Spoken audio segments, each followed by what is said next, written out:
This video is only one part of an in-depth review, so check out the rest at thegoodride.com. Thanks for watching. This is the Borealis Marauder 154. Rode this in a wide variety of conditions, everything from a little bit of powder, about knee-high powder, to some pretty firm, rough midwinter groomers.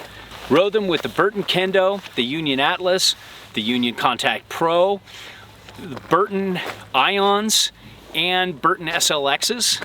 And to give you a short summary, well, the Marauder certainly fits the name of this board. I have very mixed feelings on this particular board. This is a board, if a POW board and a border cross board mated, this is what you get. It's definitely a board for Peter.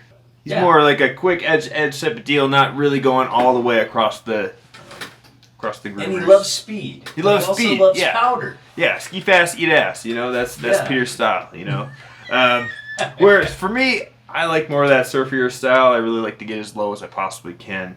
I felt that I really couldn't get as aggressive as I really wanted to on this particular board because there isn't too much of a side cut. Didn't want to move to me. I just wanted to go straight on this thing. It was really hard to kind of maneuver. It was really hard for me to turn this thing. Obviously, because it is so stiff, the chatter was next to nothing.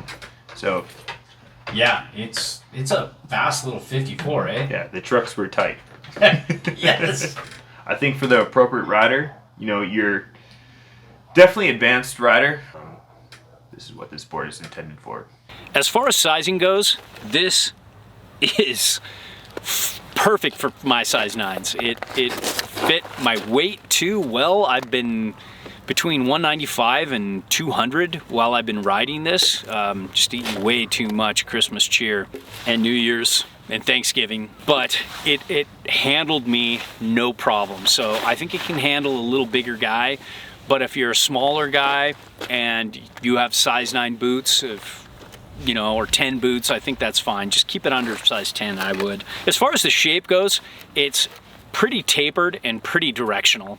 You can see it's got a much bigger nose in terms of length and surface area than the tiny little swallowtail, and you really feel that on snow. The camber profile is a pretty decent amount of camber between the feet, going to a good bit of early rise in the nose, and there seems to be a touch in the tail, not a lot. What that does is it gives it a pretty semi-locked in feel. It doesn't feel super easy to skid a turn, but it's doable, and I think it's more for advanced to expert riders. It's got a very powerful, very drivey feel that isn't very turny, so that's its kind of on snow personality, but it has that same personality in all conditions, and it's very consistent underfoot. In terms of flex, you've got a pretty soft nose, you can see here, going to pretty stiff, really stiff right here. And then in the tail, it's softer, but not as soft as the nose. It was very easy to butter and flex, but you still have that stiff feel between the feet to dampen up the ride and kind of quiet down that clown shoe chatter in the nose. It's a pretty poppy, lively board as well, and I think they do a good job there. It's not ultra light and ultra poppy, but it's not damp and dead either. Just kind of on that upper tier of pop that I really like without being too ultra light. As far as speed goes, the base glide is really good. I like it. It was slightly waxed, but it's not perfect. And I felt like it had really good glide, especially for a 54.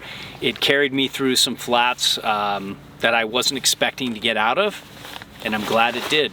In terms of dampness, this can actually point it. It looks like this little surfy, turny board, but it is not. That was the one thing that really surprised me. This likes to point it, and yeah, the nose does kind of chatter and clown shoe, but it quiets down by the time it gets to your bindings.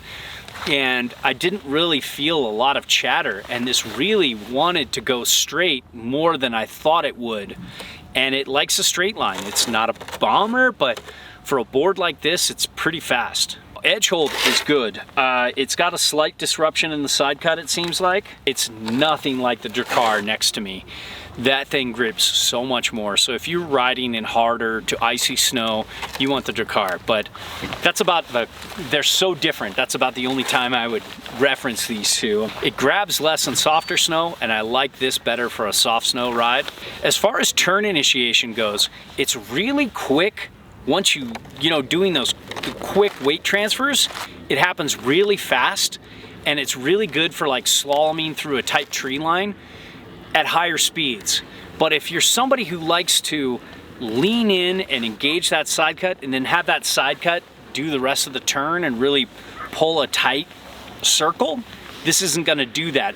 Once you get that edge engaged, it doesn't really want to power through the turn and circle out for you. So if you're a circle carver, you might not like this.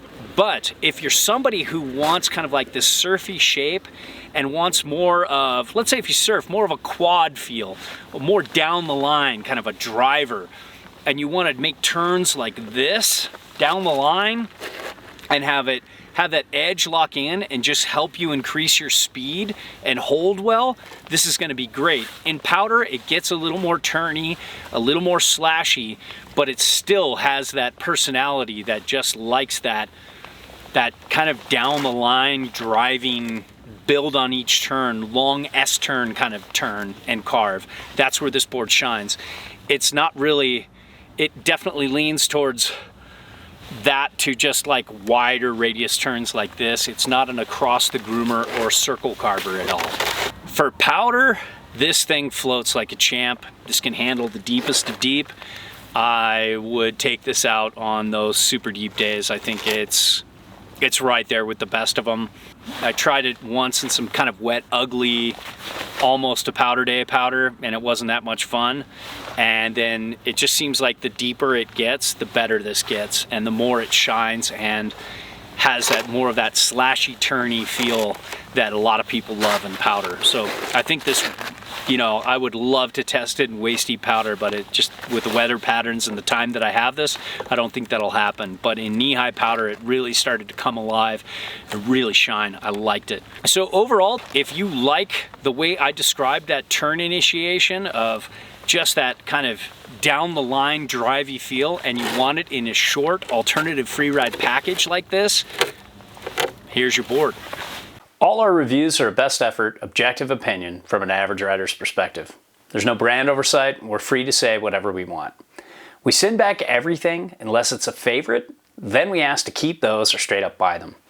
Now if you need advice, fill out the eHarmony profile in the Contact Us section of the site. It's the only way I can help you properly. If you want to support us, and if what we reviewed appeals to you, it helps if you buy through our links. So, thanks for watching.